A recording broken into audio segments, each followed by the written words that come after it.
Dolomity. Mówią, że jak raz tam pojedziesz, będziesz chciał ciągle wracać. Pewnie coś w tym jest, bo tutaj każdy znajdzie coś dla siebie.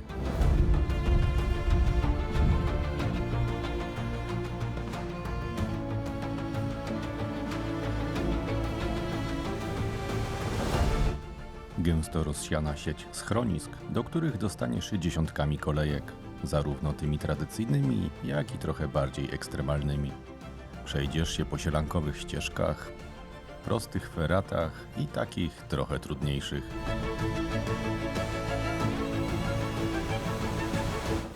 Jadąc tutaj samochodem, przeżyjesz wiele emocji, pokonując lokalne drogi prowadzące z przełęczy na przełęcz.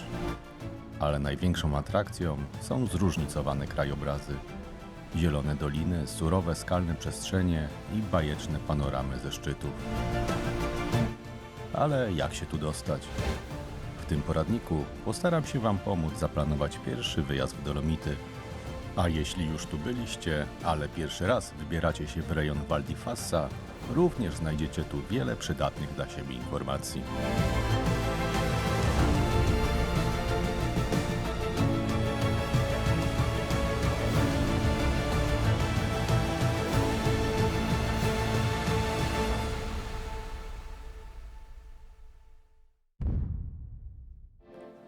Przygotowania zaczynamy oczywiście od spakowania się, klasycznie, tak jak w nasze góry.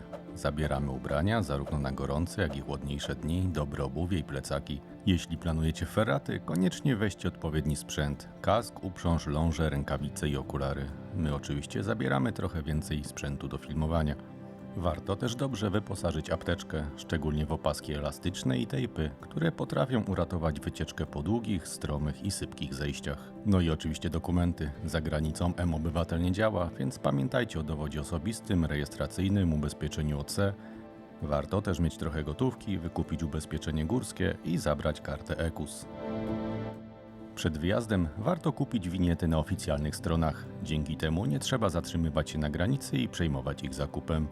Austriacką winietę kupujecie w dosłownie kilka minut. Wystarczy wybrać rodzaj pojazdu, okres obowiązywania winiety, kraj rejestracji pojazdu, wpisać numer rejestracyjny, wybrać datę rozpoczęcia, podać adres e-mail i zapłacić jednym z dostępnych sposobów płatności. Po chwili otrzymujemy na maila potwierdzenie zakupu. Nasza trasa przebiega przez przełęcz Brenner, która jest dodatkowo płatna. Za przejazd zapłacicie w dokładnie taki sam sposób jak za winietę. Wcześniejszy zakup daje nam możliwość przejazdu przez automatyczną bramkę, dzięki czemu nie musimy się zatrzymywać. Oczywiście istnieje możliwość opłacenia przejazdu na miejscu. Czeską winietę kupujemy niemal identycznie. Dodatkowo wybieramy jedynie rodzaj napędu naszego samochodu. Samochody elektryczne poruszają się po czeskich autostradach bezpłatnie, ale muszą zostać wcześniej zarejestrowane. Dalej wszystko wygląda tak samo. Numer rejestracyjny, data rozpoczęcia, e-mail i płatność. Potwierdzenie możemy pobrać od razu ze strony. No to możemy ruszać w trasę. Jeszcze nie ruszyliśmy, a ty już dojesz. No muszę. Jak tam? Chciałam powiedzieć, spać. Na zdrowie. Jeszcze jedna podpowiedź, głównie dla osób z południowo-wschodniej Polski. Jeśli nie chcecie stać w korkach do bramek na, jak to zwykle bywa, nieustannie remontowanej autostradzie A4 między Krakowem a Katowicami, warto pobrać jedną z aplikacji do automatycznych płatności za przejazd. Przejazd kosztuje dokładnie tyle samo, co płatność przy okienku, ale odbywa się zdecydowanie szybciej. Trzeba jednak pamiętać, że rozwiązanie to będzie potrzebne tylko do 16 marca 2027 roku. Po tym terminie odcinek autostrady A4 powinien być bezpłatny. Do pełna? Przed granicą robimy tradycyjny postój na dotankowanie do pełna samochodu i krótką przerwę na śniadanie i kawę. Dobra, ostatnie miejsce przed granicą. Jakieś śniadanko sobie zjemy.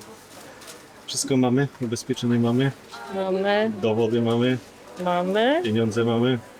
Mamy. Coś jeszcze? Internet. A jak internet w smartfonie, to oczywiście Orange Flex Travel. Przy takich wyjazdach internet w telefonie to jest absolutna podstawa. Mapa ze szlakami, nawigacja, sprawdzanie pogody, kontakt z widzami, wysyłanie relacji. Bez tego ciężko nam dzisiaj podróżować. I tutaj ciekawą opcją jest Orange Flex Travel, gdzie można dokupić pakiet internetu zarówno na Unię Europejską, jak i do krajów spoza Unii. Mamy numer w Orange Flex, więc aktywujemy roaming od ręki w apce, ale jeżeli masz numer u innego operatora, to jest opcja Orange Flex Travel. Co ważne, nie musisz przenosić numeru ani zmieniać swojej oferty głównej. Wystarczy kilka kliknięć, wybrać pakiet, zainstalować eSIM w telefonie i możemy korzystać z internetu za granicą.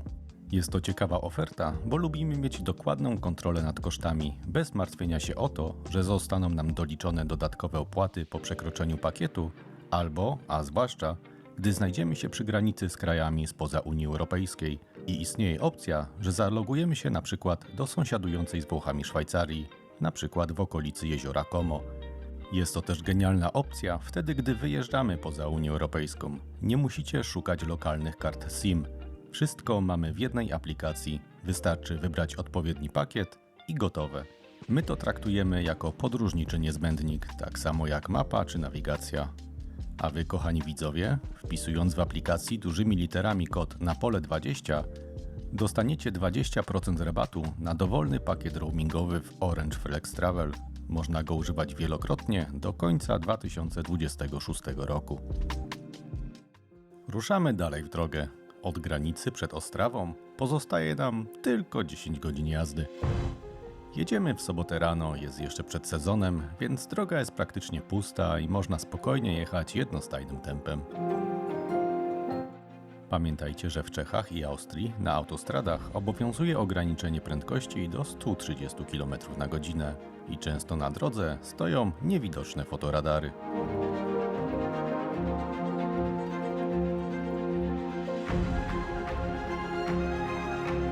Prosto, tak?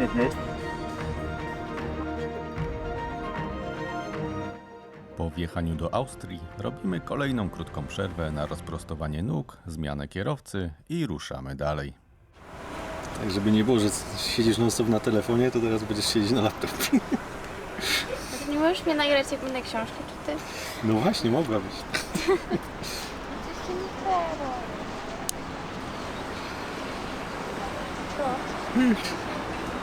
Jedziemy dalej.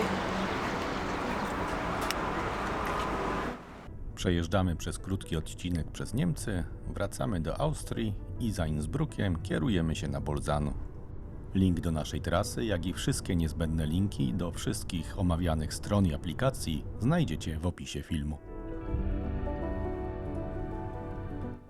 Dojeżdżamy do przełęczy Brenner i zajmujemy jeden z dwóch skrajnych lewych pasów przeznaczonych dla kierowców, którzy wcześniej opłacili przejazd. Przełęcz Brenner to jedno z największych przejść przez Alpy i główny korytarz transportowy pomiędzy północą a południem Europy. Łączy Austrię z Włochami i jest jedną z najpopularniejszych tras prowadzących w stronę Dolomitów, jeziora Garda czy Adriatyku. Tędy jadą nie tylko turyści, ale również ogromna ilość ciężarówek. Rocznie przejeżdża tędy prawie 14 milionów pojazdów, co pokazuje, jak bardzo obciążona jest ta trasa. Dlatego przejazd przez przełęcz jest dodatkowo płatny. Utrzymanie tuneli, mostów i całej infrastruktury w tak trudnym terenie jest po prostu bardzo kosztowne. Tuż przed naszym wyjazdem 30 maja odbyła się blokada przełęczy Brenner, zorganizowana przez mieszkańców Tyrolu, którzy chcieli zwrócić uwagę na problem ruchu tranzytowego, hałasu i zanieczyszczeń. Przejeżdżamy przez Most Europy. Ma on około 820 metrów długości i prowadzi aż 190 metrów nad Doliną Wiptal. Z kolei najdłuższym mostem na przełęczy jest Lueck-Brücke, który ma aż 1804 metry długości. Od 2025 roku most przechodzi przebudowę, ponieważ po ponad 50 latach eksploatacji jego konstrukcja osiągnęła kres swojej żywotności. Jesteśmy we Włoszech. Proszę bardzo. Niemal niezauważenie przejeżdżamy przez granicę z Włochami. Za granicą autostrada robi się znacznie bardziej kręta i miejscami węższa. Dlatego na większości odcinków obowiązuje ograniczenie do 110 km na godzinę. No, o, wyszło. Zaspane. Oj tam. No i nie nagrałem się, jak czytałam książkę. Więc tam czytałam, ale przeczytałam. Po przejechaniu kilkuset kilometrów zasłużyliśmy sobie na krótką przerwę i porządne włoskie espresso.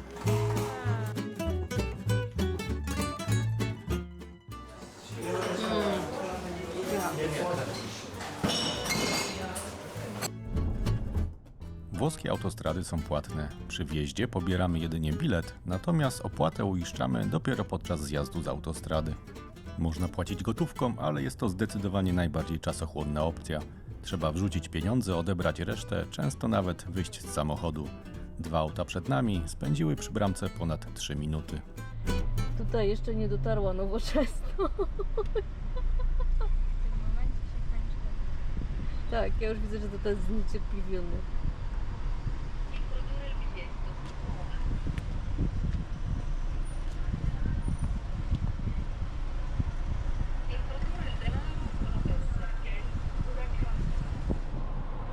Attendere, prego. Di che button? Wiecie. No i tyle.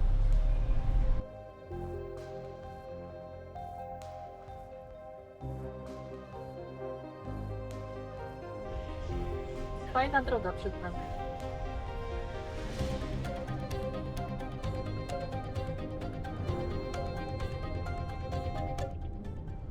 I tu będzie taki fajny zakręcik.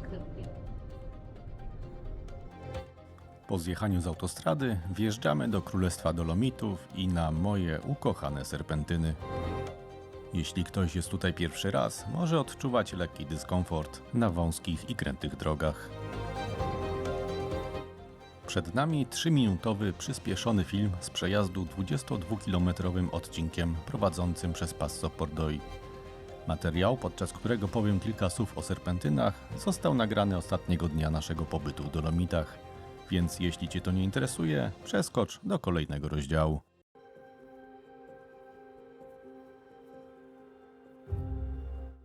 Jak wspomniałem, drogi są tutaj kręte. Spotykają się na nich bojaźliwi kierowcy, którzy pierwszy raz widzą takie zakręty, żądni wrażeń motocykliści, rowerzyści walczący z każdym metrem podjazdu i turyści, którzy co chwilę hamują, bo za zakrętem znowu otworzył się widok jak z pocztówki. A to dopiero początek zabawy. Na serpentynach w Dolomitach trzeba być gotowym na wszystko. Za kolejnym zakrętem może nagle pojawić się autobus, który zajmuje pół drogi. Ciężarówka jadąca dokładnie środkiem pasa, traktor ledwo jadący pod górę z prędkością spacerową albo rowerzysta, którego trzeba wyprzedzić tak, żeby jednocześnie nie wylądować na masce auta z nadprzeciwka. I nie ma tu jazdy na pamięć. Za każdym zakrętem może coś być na Twoim pasie. Każdy podjazd może nagle się zwęzić, a każda prosta, o ile w ogóle się trafi, kończy się szybciej niż zdążycie wrzucić wyższy bieg.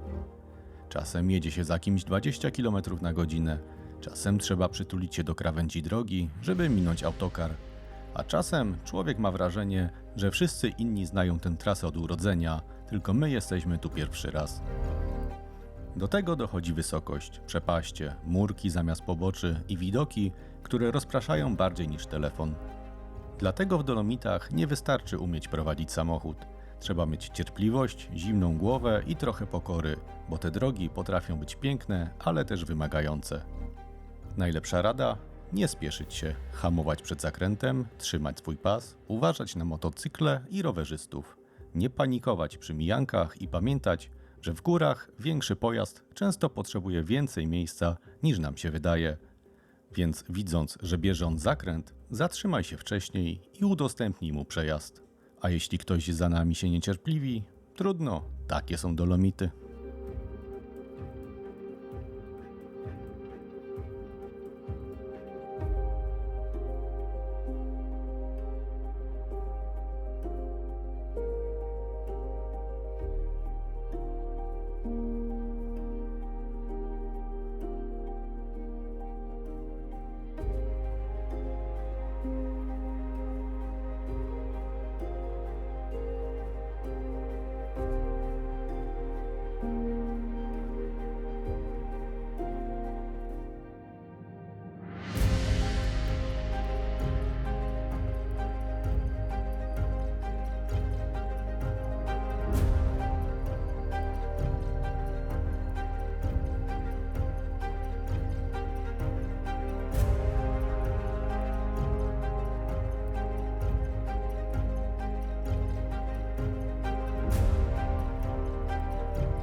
No to dojechaliśmy. Jest kluczyk? Jest. Cudne. Nie wiem, który pasuje. O cię, panie. Co jest? No duże to.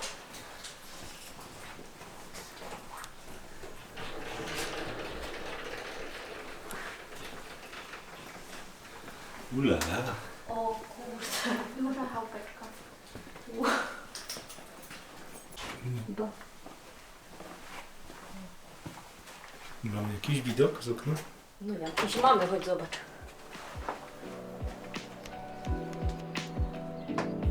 O, ja cię. Apartament zarezerwowaliśmy już w październiku poprzedniego roku dla nas i moich rodziców.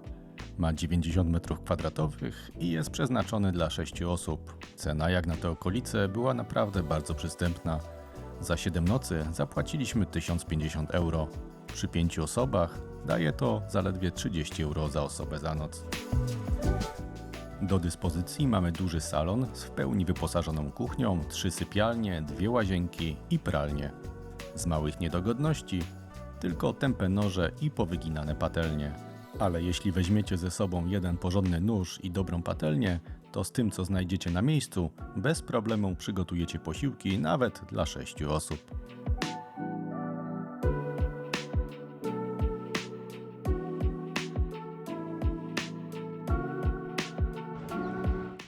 Jeśli po przyjeździe dostaniecie instrukcję, jak trafić do kosza na śmieci, to nie zdziwcie się. W miasteczku, jak i w całej dolinie, funkcjonuje system segregacji odpadów oparty na dużych kontenerach rozmieszczonych w różnych częściach miejscowości.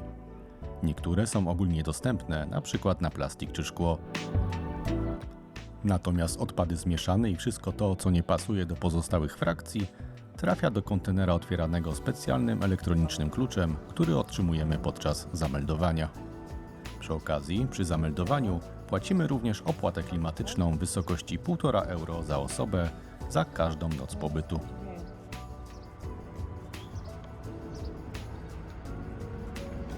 Nie wiem, możecie jak ze szczałeczkami z tego z bobra na ten przesunąć. Przesunąć? Nie. O? No przesuń dalej.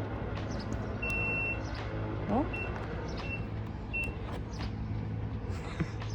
Bez sensu. No. Czekaj, teraz jest zamknięte. W miejscowości, w której się zatrzymaliśmy, nie ma wielu sklepów, ale z głodu na pewno nie umrzecie. Jest dobrze zaopatrzony sklep z wędlinami, mięsem, serami i innymi włoskimi specjałami, a także pieczonymi kurczakami i golonkami. Ale tych rzeczy z grilla nie dostaniecie od ręki. Trzeba sobie dzień wcześniej zamówić.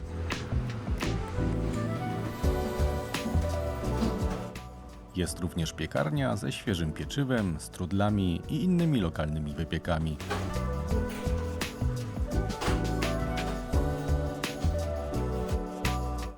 Restauracji też jest kilka, ale widoczna na filmie pizzeria jest jedyną otwartą przed godziną 18. Pamiętajcie o sieście. Między godziną 12 a 15:30 prawie wszystko jest zamknięte, ale spokojnie o tej porze i tak będziecie w górach.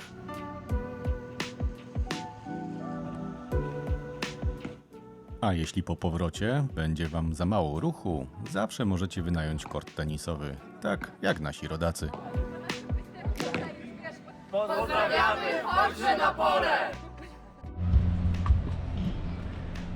No było już takie to przestali grać. Dobra, dobra, idziemy na potupankę. Ale my włoskiego nie zrozumiemy, on coś tam gadał. Były gofry też jeszcze bym wzięła. Nie, No. patrz, to płacić trzeba. Trzeba płacić? Myślałem, że jakaś darmowa impreza To jest. są te dożynki we Włoszech? Dożynki jak już coś to w sierpniu są. Nie, patrz, tu ludzie jedzą coś. Jednak Zosia nie pomyliła się aż tak bardzo. Wieczorem, dosłownie pod naszymi oknami, rozpoczęło się lokalne wydarzenie. Festyn o nazwie Chanta Chankoaj, tradycyjnie organizowany w letnie środy. Nie jest to impreza specjalnie dla turystów, ale wydarzenie organizowane przez mieszkańców Doliny Fassa. Są lokalne zespoły, regionalne jedzenie, a atmosfera przypomina trochę nasze dożynki, tylko z dolomitami w tle. To właśnie tutaj najlepiej można poczuć klimat tego regionu. A region, w którym się znajdujemy, jest naprawdę wyjątkowy. Choć jesteśmy we Włoszech, mieszkają tu Ladynowie, jedna z najstarszych grup etniczych Alp. Ich przodkowie żyją w tych dolinach od blisko 2000 lat, a do dziś pielęgnują własną kulturę, tradycje i język. W całym regionie często zobaczycie flagę z 3 poziomymi pasami: niebieskim, białym i zielonym. To flaga Ladynów. Symbolizują na niebo, śnieg i zielone alpejskie łąki. Powiewa na domach, urzędach i podczas lokalnych uroczystości. Dla mieszkańców jest symbolem ich tożsamości. Wiele miejscowości tutaj ma nawet 2 nazwy.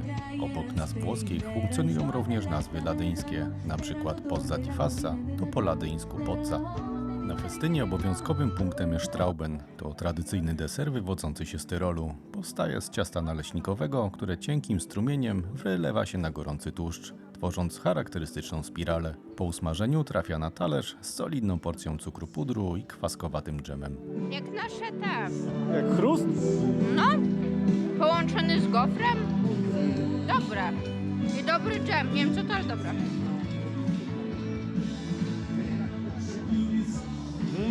Cieplutkie.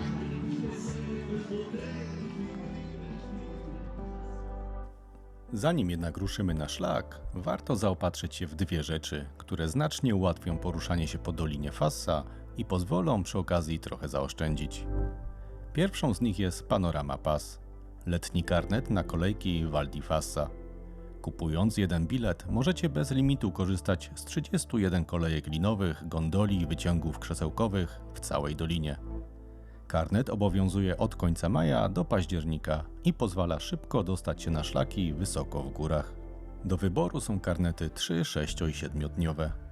Dzieci poniżej 8 roku życia podróżują za darmo, a rodzina 2+2 ze starszymi dziećmi otrzymuje jeden bilet ulgowy gratis. W 2026 roku ceny zaczynają się od 83 euro dla osoby dorosłej i 47 dla juniora. Jest jeszcze jedna dobra wiadomość. W czerwcu i we wrześniu, jeśli posiadacie Val di Fassa Guest Card, otrzymujecie 1 dzień gratis do karnetu, a przy opcji 7-dniowej aż 2 dodatkowe dni. No dobrze, a czym jest właściwie Val di Fassa Guest Card i jak ją zdobyć? To bezpłatna karta gościa, którą otrzymacie w większości obiektów noclegowych w Dolinie Fassa. Jest ważna przez cały pobyt, od dnia przyjazdu do dnia wyjazdu, ale maksymalnie przez 20 dni. Po zameldowaniu gospodarz przekazuje Wam kod, który aktywujecie w aplikacji Mio Trentino. W aplikacji generuje się kod QR, który pokazujecie przy zakupie karnetu na kolejki, a także podczas korzystania z komunikacji publicznej, która jest dla posiadaczy karty darmowa. Obejmuje autobusy Trentino Trasporti oraz wybrane linie z Tirol Mobil, związane z Val di Fassa, m.in. połączenie z Bolzano do Vigano di Fassa i letnie linie przez Dolomickie Przełęcze.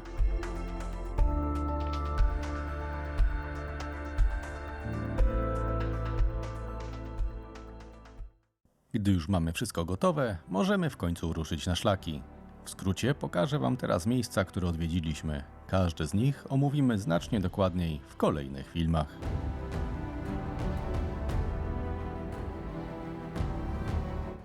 Dzień pierwszy rozpoczęliśmy od jednej z najpiękniejszych przełęczy w Dolomitach. Były 2 łatwe ferraty, surowy, niemal księżycowy krajobraz i widoki, które na długo pozostaną w pamięci. Nie zabrakło też kawy i świetnego strudla w schronisku Averau. Drugiego dnia ruszyliśmy kolejką pod schronisko Paolina i przeszliśmy ferratą C- prowadzącą przez masyw Catinaccio. Po drodze spotkaliśmy świstaki i zdobyliśmy kolejny szczyt. Trzeciego dnia przyszła pora na najłatwiejszy 3000 w Dolomitach, Piz-Boe. Niestety nie wszystko poszło zgodnie z planem, ale o tym opowiemy już w pełnym materiale. Czwarty dzień był zwieńczeniem naszych ferratowych zmagań. Czekała na nas chyba najbardziej nietypowa kolejka linowa w Dolomitach, wymagająca ferrata w masywie Sassolungo i sporo emocji, których na pewno nie zabraknie w kolejnym odcinku.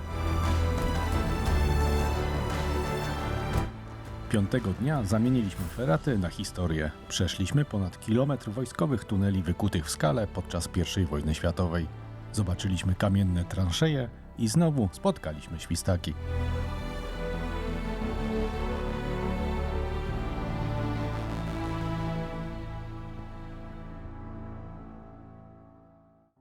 W drodze powrotnej do Polski postanowiliśmy odwiedzić jeszcze jedno miejsce.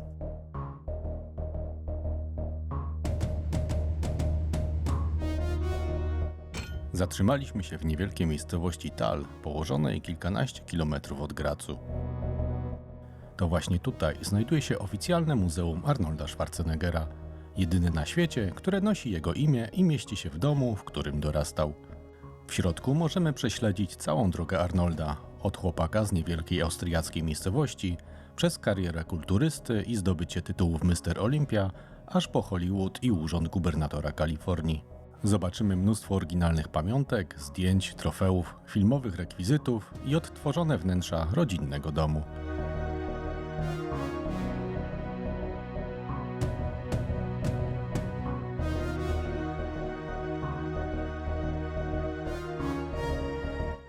Jeżeli tak jak my jesteście fanami filmów takich jak Terminator czy Predator, albo po prostu inspirują Was historie ludzi, którzy od zera osiągnęli światowy sukces, to zdecydowanie warto zjechać tutaj na około pół godziny. Jeśli nie, możecie być trochę rozczarowani wydanymi 14 euro za bilet.